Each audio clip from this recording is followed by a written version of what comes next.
Don't sit under the apple tree with anyone else but me. Anyone else but me. Anyone else but me. No, no, no. Right? As soon as I heard about this festival, the Beneath the Apple Tree, that just kept running and running in my mind.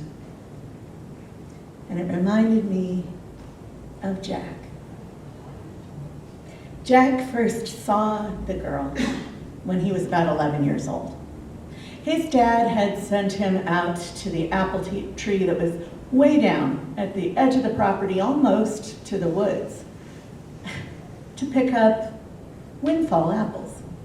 Don't you come back until this burlap sack is full. And so Jack, being 11, dragged the apple burlap sack empty all the way down to the edge of the property.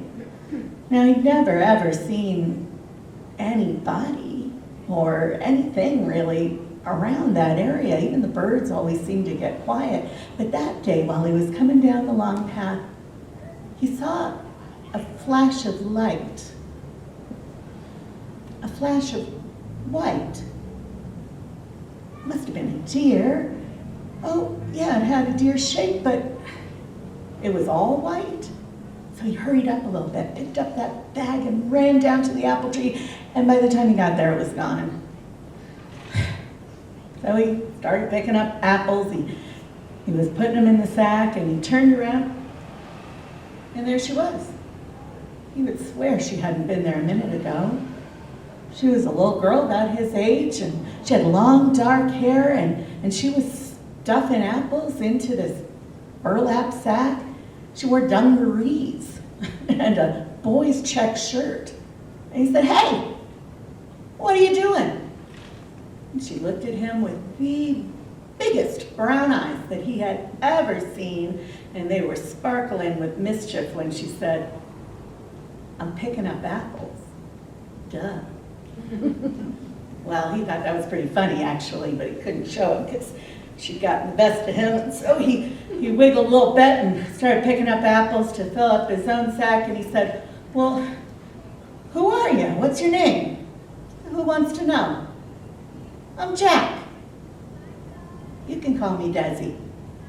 And the two of them filled up their sacks as fast as they could, and Jack maybe got one in to the very top just before she did, and they laughed and laughed. And by the end of that afternoon, they were best friends, Desi and Jack. And just as he was leaving to go back home, he said, "Hey, where do you live? Where's your family?" And she said, "Just beyond the woods, over the hill." And then she ran off. Fast as anything, she was gone. Well, when Jack got home with his sack full of apples, he told his dad all about it. His dad said, "I don't know, Jack. Nobody lives beyond the hill, beyond the woods." Jack said, "Well, that's what she said." "Okay. Well, I'm going to send you out there again next week. Maybe you can find out then." The reason that Jack's dad wanted him out of the house was because Jack's mom was poorly. She got sicker and sicker. And Jack's dad had to pretty much run the house and do his own job too. When Jack asked, what was going on at work, Dad? He said, "I'm working at the lab. There's a war on in Europe. I need to do my work." And so Jack pretty much had the time to himself, with Mom being so sick. And he went out week after week, and every week that he went down to that apple tree, Desi was there, and she never, ever gave him any more information about where she lived and what her folks were like. But she started coming home with Jack, and it was the only time he ever saw his mom smile. And then the fall turned into the winter, and about midwinter, the apples and Desi disappeared. Jack was worried about her. He even tried to see if he could go through the woods and over the hill, but he couldn't make it through. And and Mom got sicker and sicker. Well, fall came around again, and Jack went down to the apple tree. And sure enough, Desi was there waiting for him.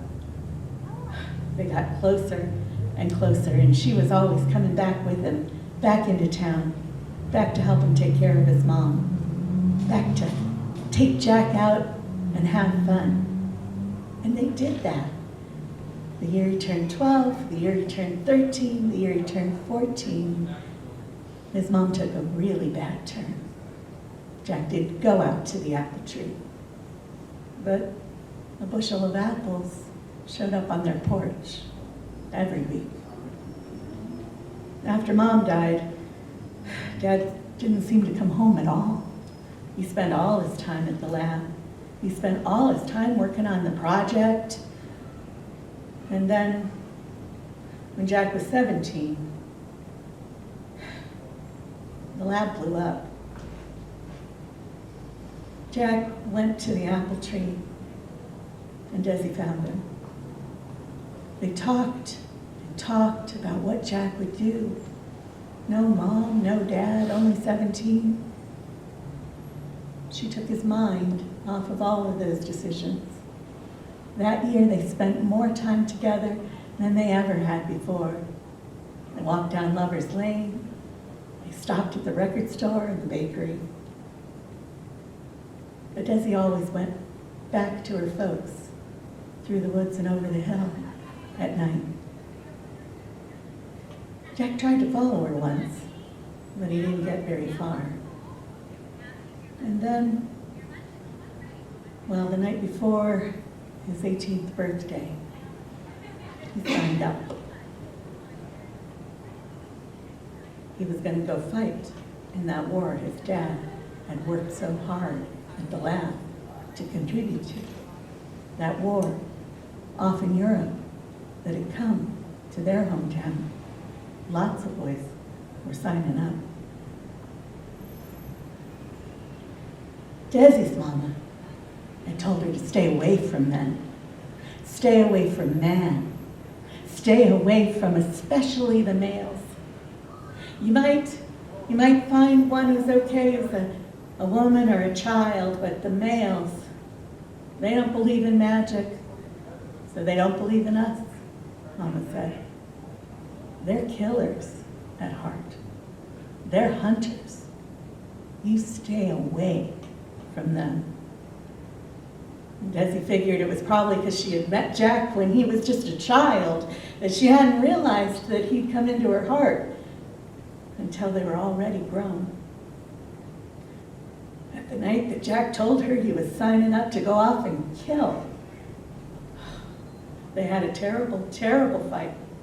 They argued, and finally Desi said her mama had warned her, men are killers at heart. And he said, Desi, sometimes when things are wrong, it's the only way to stand up to evil. And she ran off, and he couldn't find her down by the apple tree. He walked all around town that night. He was going to be leaving the next day. And somebody was driving by in a car, and out of one of those cool dude radios, the push button kind, he heard a song. The 3-part harmony, the words about the apple tree. It spoke to his heart, and he just knew if he could get Desi to hear that song, she'd know how he felt about her. So he went straight to the record store and bought that record.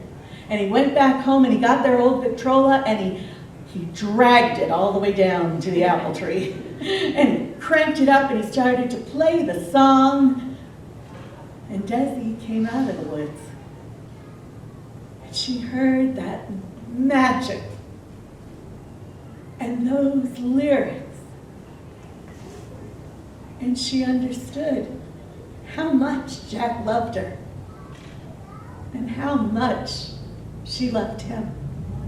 And they danced all night long. even after the record had stopped. But the next day, Jack went off. And he realized he didn't even know where to write to her. And so he wrote letters to the postmistress in town. And every once in a while, she'd write back to him over in Europe that his letters had been picked up. And while he was there, he saw things in war. And most of them seemed to bear out what Desi's mom had said. He didn't want to kill anymore. His only thought was getting home to Desi. When he was shot down over Frankfurt, his last thought was getting home to Desi. The postmistress, she followed the very strange instructions the boy had left. When she got the telegram, she made her way down the long path out to the edge of the property where there was an apple tree on the side of the woods. She nailed the telegram onto the trunk. Missing, in action, presumed dead. We regret to inform you. She looked around, shaking her head, thinking about that poor boy. There'd obviously not been a human out here in a very long time. Just some deer prints. Maybe a mama and her doe. But she left. And the war ended. A man came down that path. Just a shadow of himself, walking with a cane. It was painful to see him go all the way down that path to the apple tree.